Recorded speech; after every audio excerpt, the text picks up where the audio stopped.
5, 4, 3, 2, 1, ignition. Oh,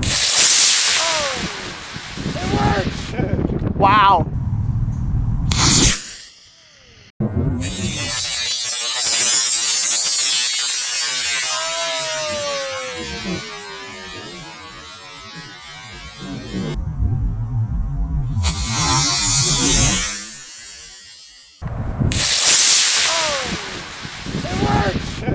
Wow.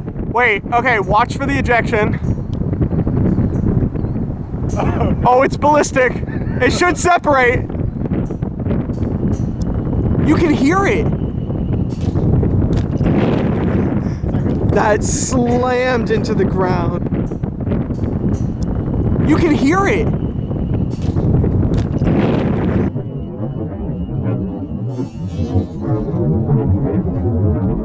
The way that was supposed to work is when the rocket's at the top of its apogee, it ejects the fin can so it doesn't come in ballistic. Because when there's a fin can, it comes in like a dart. It did not eject its fin can, and it came in quite ballistic, and that is the biggest crash I have ever done doing rocketry. You can see it, wow.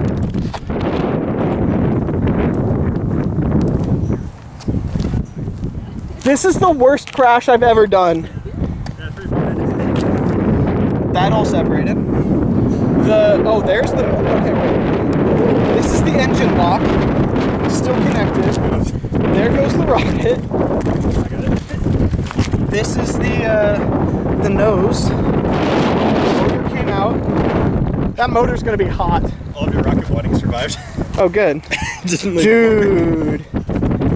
That's intense. So this is what remains of Tubular, our test rocket here at Javis Propulsion Systems. Not great. As you can see, it's very destroyed. Every part of it has seen better days. But here in this flight recap, we're going to talk about what went right, what went wrong, why I built this rocket, what we were testing, and really just overall, why did this thing fly?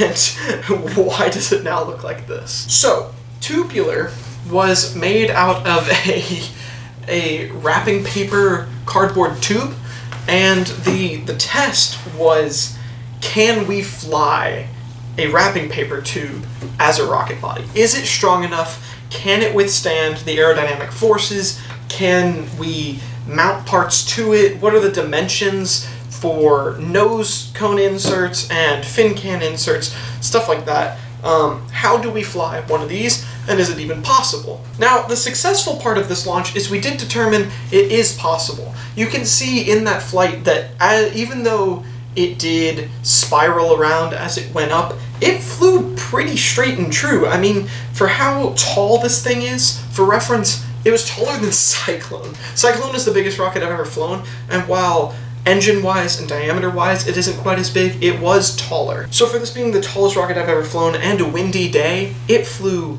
very well. I'm actually surprised with how well it flew. I was not fully convinced that upon takeoff it wasn't going to just fold in half.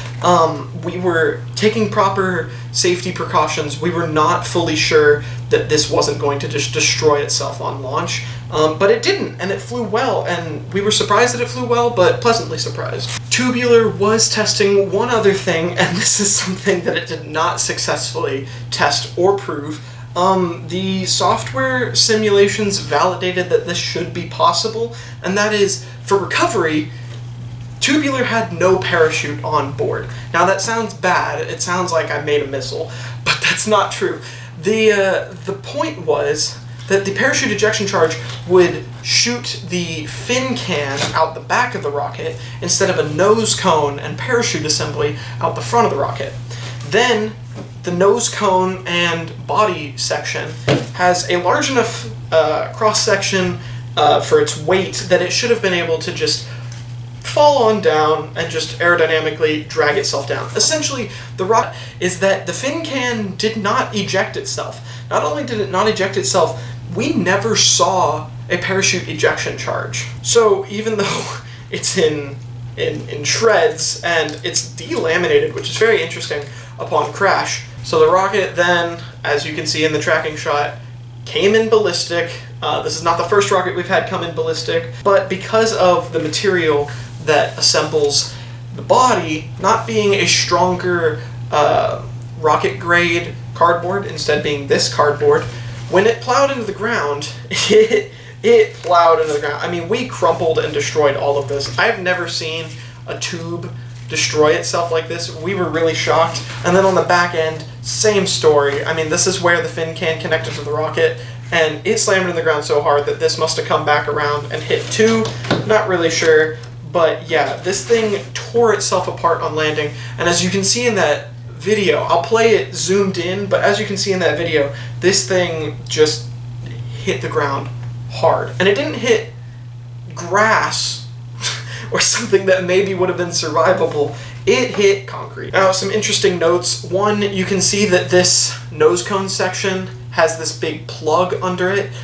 This was glued into the top of the vehicle. In order to have the fin can eject itself from the vehicle, the nose cone was glued and fixed into the top of the vehicle so that it wouldn't shoot that off, and it had this big plug that held it in. A lot of surface area for glue. It was really tightly held in there and not aligned perfectly. That could have been part of what produced that spin on the way up, not sure. Meanwhile, on the aft end of the vehicle, I don't even know how to describe this. We have fins now sitting down here. You can see the motor casing on the inside. It's like a spring now with all the places that it's delaminated itself. This thing hit hard. You can see a little bit of black powder scorching at the top like it tried to eject, but we didn't see any parachute ejection charge. We're convinced that it may not have gone off because this vehicle didn't even try to get this off. This is the motor retention cap, as you can see right there. You can see a bunch of scorching on the inside from when we fired it. The green portion in here was connected to the fin can, and the clear portion screwed on, but it hit the ground so violently that we sheared all of this off. All of this to say, Tubular did prove that we could make a rocket body out of these tubes. I would make it a lot shorter. I would chop this down if we were to use it again. Maybe it would be a great use for side core boosters or something of that sort. If you have a larger center core and then a pair of these off to the side that can separate, that would be a really cool use for it. And also a place where it wouldn't have to have a fin can, but it could kind of just flutter down to the ground, maybe deploy a parachute, something like that.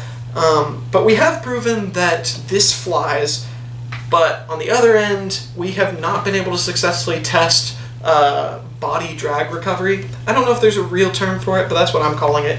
Basically where the vehicle is its own parachute. We were not able to test that because it didn't get the fin can off, and without the fin can off, those fins orient that vehicle straight into the ground. Final two notes I'll give on this, and then we'll wrap this up. One, the name Tubular actually came from ChatGPT. This is a cardboard tube, so I told it to give me a rocket name with tube in it, and it gave me Tubular, and I thought it was funny, so that's how it got its name. Finally, if you're asking about the color scheme of this rocket, I know it's a little ridiculous. Tubular it started its life as the paint tube that we used to paint other components. So it was something that I could grab the end of and put rocket bodies over and paint over it. So that's why it's covered in purple and black and clear coat and whatever else. Parts of it are just the exposed cardboard. I did add some little Sharpie details. I wrote Tubular on the side, random stuff like that. But besides that, it did not get a paint coat. It didn't get a color scheme. This was, whether or not it worked, going to be a one and done test. We were just trying to figure out if this worked as a concept and whether or not it came back in one piece. It was going to go in the trash afterwards. So we didn't really care what color scheme it looked like. In that vein, that's why all of these parts are completely random colors. You have a clear motor retainer, you got a lime green fin can, you have a lime green, white, and red nose cone, and a green launch lug back here. That's because we didn't paint any of these parts. I just printed them in colors that I had. Like, for example, this, I didn't have a lot of white to make a whole part. I didn't have enough red to make a whole part, so we just printed in all the different colors and phased them through, and this plug was added afterwards. That was a separate print. Same thing with this. This was just another print, and I had a bit of clear all of these parts were just either testing different colors that I had never printed in before, or getting rid of colors that I didn't have enough of for anything else. I didn't care what it looked like, it wasn't going to get paint, so that's how we ended up with this crazy concoction of colors. But anyway, that's it for me. Thank you guys so much for watching this crazy project and experiment. We learned a lot from it, and you will probably see wrapping paper tube rockets in the future. We'll see, not positive, but it's definitely a possibility, so stay tuned for that in case that ever happens again. But we learned a lot from this and saw a really crazy crash, so I'd say it was worth it. Anyway, thank you guys so much for watching. Please stay tuned for my next video, and if you're not subscribed already, go ahead and subscribe. It's free, and I do crazy projects like this all the time that are really fun, so if you want to check those out, you can just head to my channel, and there's a bunch of other cool things to watch. But anyways, thank you guys so much for watching. I really appreciate it, and I hope that you enjoyed this launch. But until next time, I will see you in my next video. Peace.